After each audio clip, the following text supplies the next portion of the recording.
பௌத்தர்கள் கந்தனை தேவர்களின் காவலனாக கருதுகிறார்கள். ஸ்கந்தனுக்கு தேவேந்திரன் தனது வஜ்ராயுதத்தை கொடுத்து அசுரர்களை கொல்வதற்கான அந்த படையின் தளபதியாக, அதாவது சேனாதிபதியாக ஸ்கந்தனை இந்திரன் வைத்திருந்தான் என்று பௌத்த இலக்கியங்கள் சொல்கின்றன. தேவர்களை காத்து அசுரர்களை அழிக்கும் பணியில் உதவிய மாவீரன் என்பதால் ஸ்கந்தனுக்கு இந்திரன் தன் மகளை திருமண பரிசாக கொடுத்து தன் அருகிலேயே வைத்துக் கொண்டான் என்கிறது அந்த இலக்கியங்கள். வடநாட்டில் இருந்து பௌத்த சமயம் தமிழகத்திற்கு வந்து செழிப்பாக வளர்ந்து காஞ்சிபுரத்தில் இருந்த போதி தர்மர் வழியாக சீனா, ஜப்பான் என பரவிய பொழுது மண்ணின் கடவுளும் சேர்ந்தே பயணப்பட்டது. அவ்வாறு அந்த பயணத்தில் சரஸ்வதி, பிரம்மன், கணபதி ஆகியோருடன் நம் முருகனான ஸ்கந்தனும் இருந்தான். தேவ சேனாதிபதி ஸ்கந்தனுக்கு சீனாவில் வியோதுஓ என்று ஒரு பெயர் இருக்கிறது. ஜப்பானில் இதாத்தன் என்று ஒரு பெயரும் இருக்கிறது. அந்த இடத்திலும் தேவேந்திரனின் படை தளபதியே அவன் என்று சொல்கிறார்கள். தேவேந்திரன் அளித்த வஜ்ராயுதத்தை படுக்கை வசமாக தன் திருக்கரங்களில் ஏந்தி இருப்பான் அந்த முருகன். புத்தர் கோவில்களில் புத்தருக்கு நேரே ஸ்கந்தனுக்கு சன்னதி உண்டு. சீனாவில் கந்தன் புத்த மடங்களில் காவல் தெய்வமாக இருக்கிறான். புத்த தர்மத்தை தனக்கு பிறகு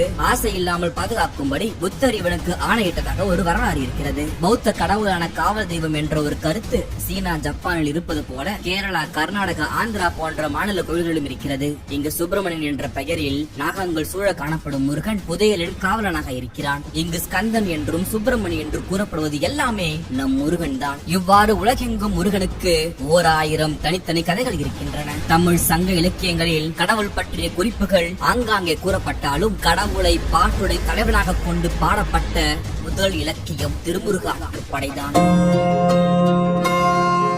ஆற்றுப்படை என்பது மக்கள் மிகுந்த மன வருத்தத்தில் இருக்கும் பொழுது ஆறுதலுக்காக தலைவனையோ அல்லது அரசனையோ தேடி செல்வது. இதே போல் வறுமையில் வாடும் புலவர்கள் மற்றும் பாணர்களை இந்த அரசரிடம் செல்லுங்கள், உங்களுக்கு வேண்டியவை அனைத்தும் கிடைக்கும் என்று புறநர் ஆற்றுப்படை, சிறுபான ஆற்றுப்படை, பெரும்பான ஆற்றுப்படை, கூத்தர ஆற்றுப்படை முதலிய ஆற்றுப்படை நூல்கள் எழுதப்பட்டன. அதே போல் ஆறுதலுக்காக முருகனை தேடி செல்லுங்கள், அவன் நம்முடைய துன்பங்கள் மற்றும் கவலைகள் அனைத்தையும் போக்குவான் என்று பாடுவதுதான் திருமுருக ஆற்றுப்படை. இதையெல்லாம் தாண்டி முருகன் தமிழ் கடவுள்தான் என்பதை இந்த ஒரு பாடல் வழியாக அறியலாம். 5 முகம் தோன்றின் 6 முகம் தோன்றும், வெஞ்சமரில் அஞ்சலென வேல் தோன்றும், நெஞ்சில் ஒருகா நினைக்கின் இருகாலம் தோன்றும், முருகா என்றோதுவர் முன் என்று திருமுருக ஆற்றுப்படை பாடல் இருக்கிறது. அது மட்டுமல்ல, சிலப்பதிகாரத்தில் கூட தமிழ் கடவுள் முருகன் போற்றப்பட்டிருக்கிறான். திருமுருக ஆற்றுப்படை கிமு 2ஆம் நூற்றாண்டு வாக்கில் எழுதப்பட்டது என்று சொல்கிறார்கள். அப்படி பார்த்தால் முருக வழிபாடு என்பது அதற்கு முன்பாலேயே எத்தனையோ ஆண்டுகளாக வழக்கில் இருந்திருக்க வேண்டும்.